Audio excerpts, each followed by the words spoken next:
ધોળકા નજીક હાઈવે પર રાત્રિના અંધકારમાં અમદાવાદ જવા માટે ટ્રકની લિફ્ટ લઈને બેઠેલી એક મહિલા સાથે દુષ્કૃત્યનો બનાવ બન્યો।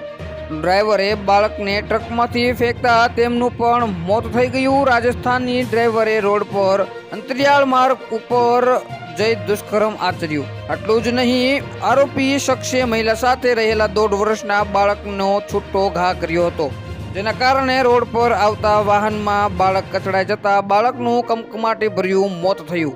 આ મામલે ધોળકા પોલીસે મહિલા સાથે દુષ્કર્મ અને બાળકીની હત્યાની કલમ ઉમેરી રાજસ્થાનની શખ્સની ધરપકડ કરી લીધી છે।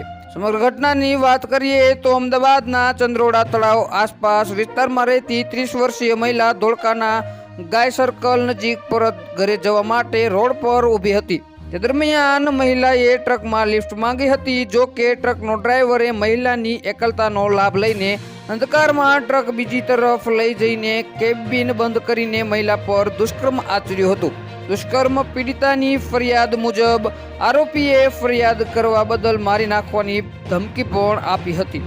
બાદમાં મહિલા ડ્રાઈવરને ધક્કો મારીને નીચે કૂદી ગઈ હતી। આ દરમિયાન તેની સાથે બાળકનો ડ્રાઈવરે છૂટો ઘા કરતા બાળક રોડ પર આવતા વાહનમાં કચડાઈ ગયું હતું। હાલ માટે આટલું જ। મળીશું નવી અપડેટ સાથે। જો તમને મારા વિડીયો પસંદ આવતા હોય તો વિડીયોને લાઈક કરી દો, ચેનલને સબસ્ક્રાઇબ કરી બાજુમાં આપેલ બેલ આઇકનને પણ દબાવી દો, જેથી જ આવા સમાચારની અપડેટ આપને મળતી રહે।